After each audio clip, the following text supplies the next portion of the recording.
आज हम 10th का मैथ्स का एक्सरसाइज 2.3 के क्वेश्चन करेंगे जो परिवेश संख्याओं यानी रेशनल नंबर पर बेस्ड है।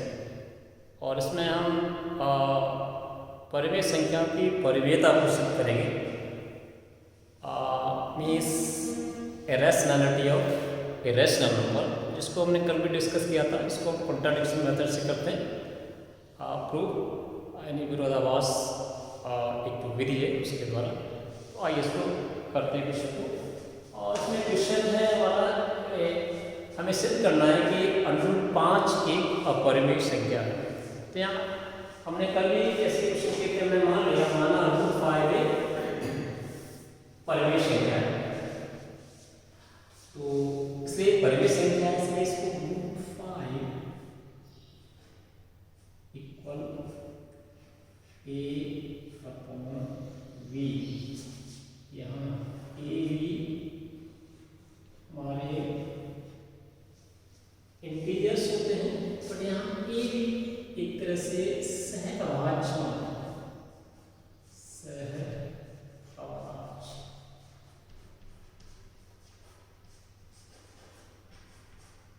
और v is not equal to 0। कोई नया नहीं है, ये भी और एक इंटीजर से, बट ये एक वो प्राइम से जिसमें दोनों a और b में कोई भी कॉमन फैक्टर नहीं है। इसको हम 5 इंटू v इक्वल a, यहाँ दोनों तरफ वर्क कर देंगे, लेकिन पक्षों का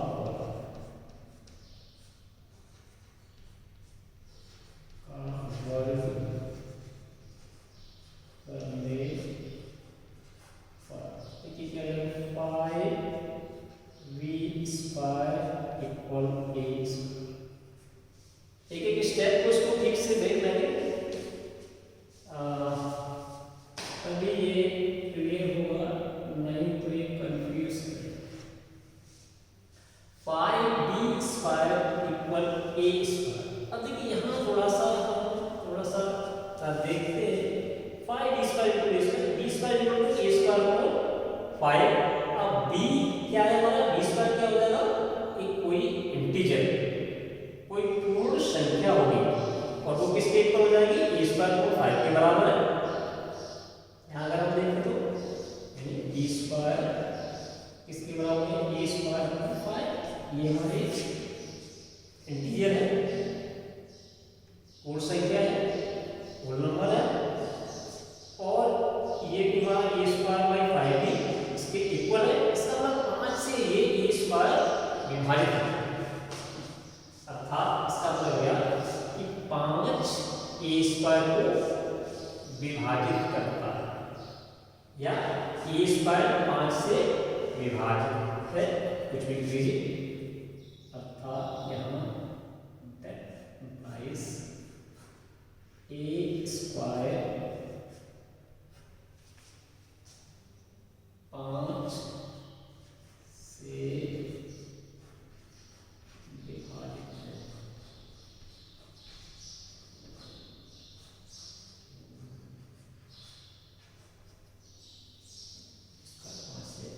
इसका मतलब क्या हुआ, इसका मतलब ये हुआ कि a भी 5 से विभाजित है, a भी 5 से।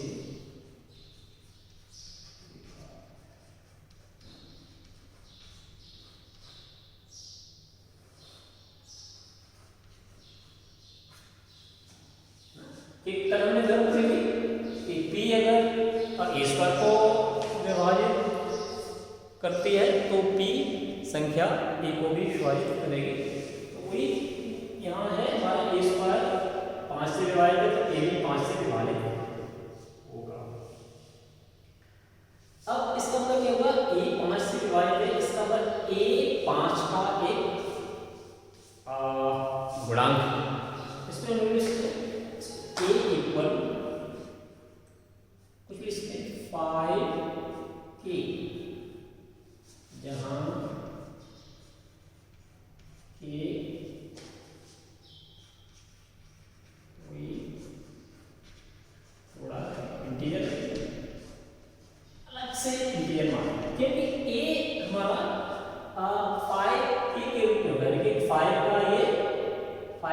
गुणांक है इसलिए हम a इक्वल 5 के रूप में भी इसको लिख सकते हैं।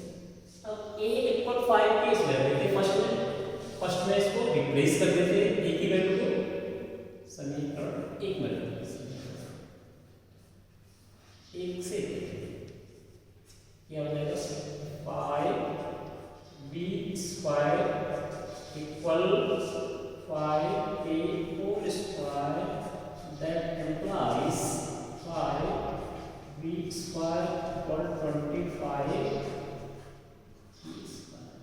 इसको 5 से 5 दोनों तरफ डिवाइड कर देंगे and that is b square equal 5a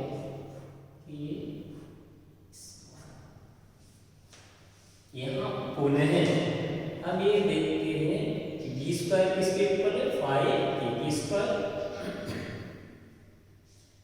इसका मतलब अगर मैं थोड़ा b स्क्वायर को यहाँ पर कोई b स्क्वायर 5 करूँ b स्क्वायर यानी ये भी हमारा क्या इंटीजर है गुणांक है और वो किसके बराबर होता है b स्क्वायर को 5 यानी b स्क्वायर भी 5 से पूरी तरह से विभाजित है। तो यहाँ पर पुनः वही अर्थात b स्क्वायर 5 से विभाजित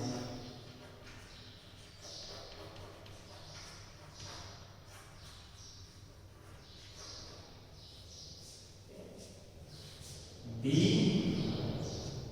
कौन से वही तो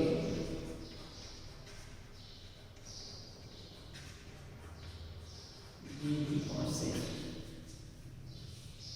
अब एक चीज बहुत इंपॉर्टेंट चीज जरा देखिए b 5 से विभाजित है इसका मतलब क्या हुआ b 5 का कोई गुणांक है 5 के गुणांक a को भी हमें यहाँ पर लिखा था a भी हमारा 5 का गुणांक है b भी 5 यानी ये 5 दोनों में एक ऐसा गुणनखंड है जो दोनों में ही कॉमन है माइनस अर्थात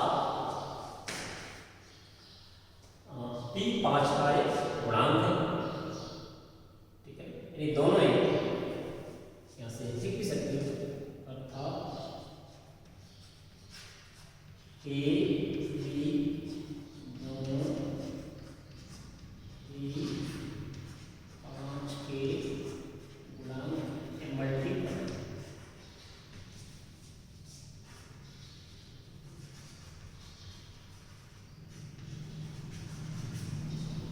अर्थात एटलीस्ट कम से कम a और b में 5 एक ऐसी संख्या है ऐसी अभाज्य संख्या है जो दोनों में कॉमन है।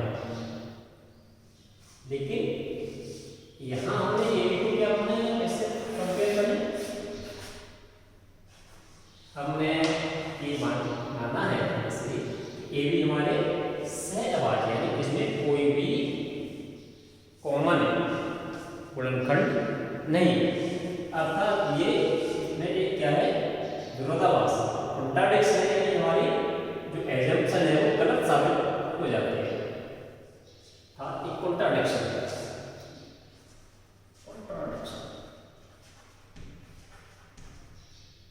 इसको कहते हैं विरोधाभास। अब ये विरोधाभास क्यों आया ये विरोधाभास इसलिए आया क्योंकि हमारा जो एजम्पशन था √5 एक परिमेय संख्या ये गलत थी हमारी कल्पना थी वो हमारी गलत थी कि √5 एक परिमेय संख्या है इसलिए इसके उलट होना क्या चाहिए √5 एक अपरिमेय संख्या। तो हम यहाँ लिख सकते हैं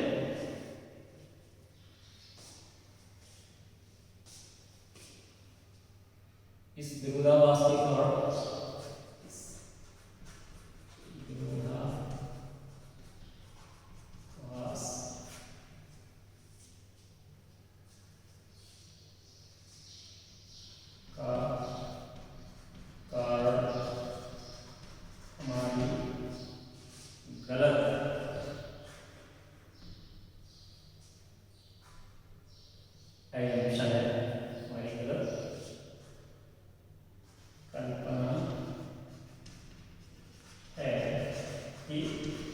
2 5 एक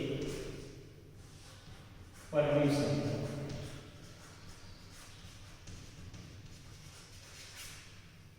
यानी गलत, इसलिए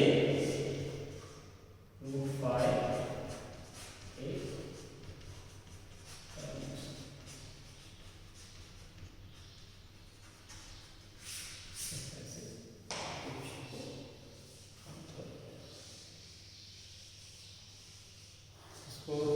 समझ लेंगे।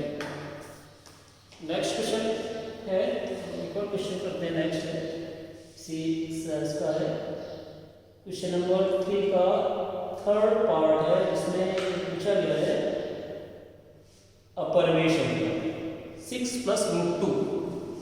चलिए इसको क्वेश्चन नंबर थर्ड पार्ट करते हैं, जिसमें आपको सेट करना है 6 + √2। 6 + √2 इसको समझ लें, इसको हमें सिद्ध करना है। ये एक अपरिमेय संख्या है, तो पुनः वही हम मान लेते हैं एग्जाम्पल क्या कर लेंगे, इसको एग्जीक्यूट कर लेंगे। माना 6 + √2 एक परिमेय संख्या है, इसलिए ए अपॉन बी इक्वल हो जाएगा 6 + √2। यहाँ ए बी क्या है, गुणांक है या भाज्य संख्या बना सकते हैं गुणांक में, और b is not equal to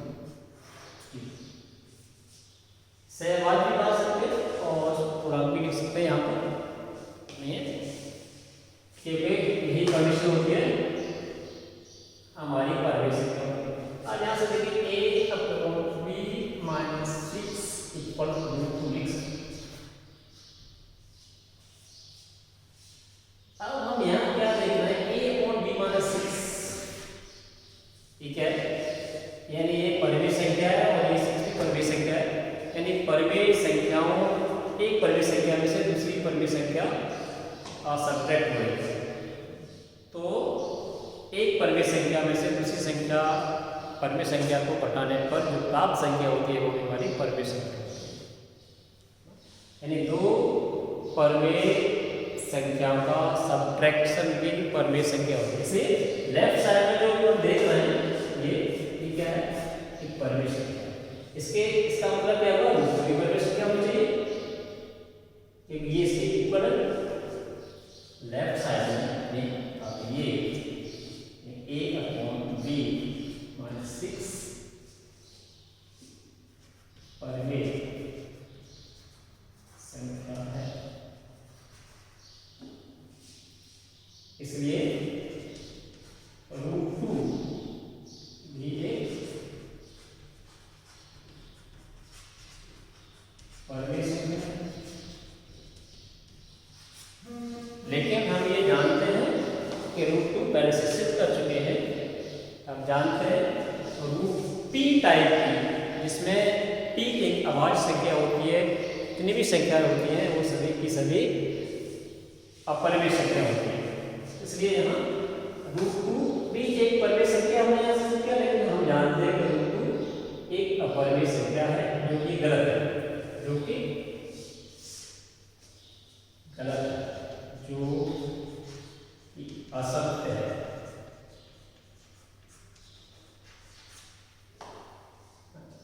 इसका मतलब क्या होगा, हमारी जो कल्पना है, हमारी जो एजम्पशन है, दिस एजम्पशन हमने इसको ये मान रखा था 6 + √2 एक परिमेय संख्या है, ये इसी का नतीजा है। हमने इसको गलत यहाँ पर मान लिया, इसलिए यहाँ इस विरोधाभास के कारण, इस गलत एजम्पशन के कारण ये हमारा परिणाम ये आया। उल्टा परिणाम इसलिए आया है कि हमारी जो कल्पना थी कॉन्ट्राडिक्शन थी वो गलत थी, इसलिए हम इसको चेंज कर दें, उलट कर दें, यानी अर्थात इसलिए 6 + 2 2a अपर में जो कि असत्य है, तथा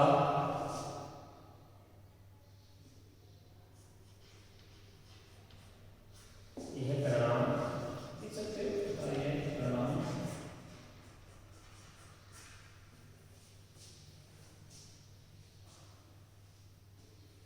गलत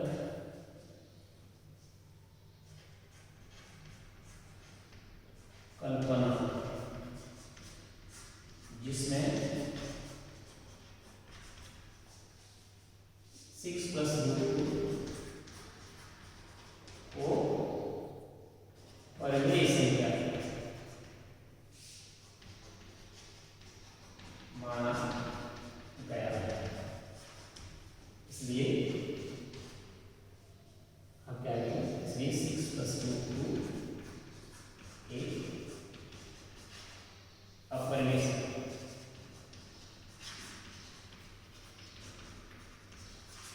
इस तरह से इसको ठीक से समझ लेंगे, उसके बाद क्वेश्चंस को कर लेंगे, बट मेनली इसको बार बार रिपीट करेंगे, इसको बार बार रिवाइज करेंगे, और उसके बाद फिर आपको इस तरह के जितने भी क्वेश्चन होंगे, चाहे √2 है, √3 है, √5 है, √7 है, √11 है, या इस तरह की और भी क्वेश्चन हैं जिसमें अलग अलग तो अपरिमेय संख्याओं का योग या सब्ट्रैक्शन दिया होता है, उन सभी को जो प्रूव करने का जो तरीका है वो यही है, मेथड ऑफ कॉन्ट्राडिक्शन।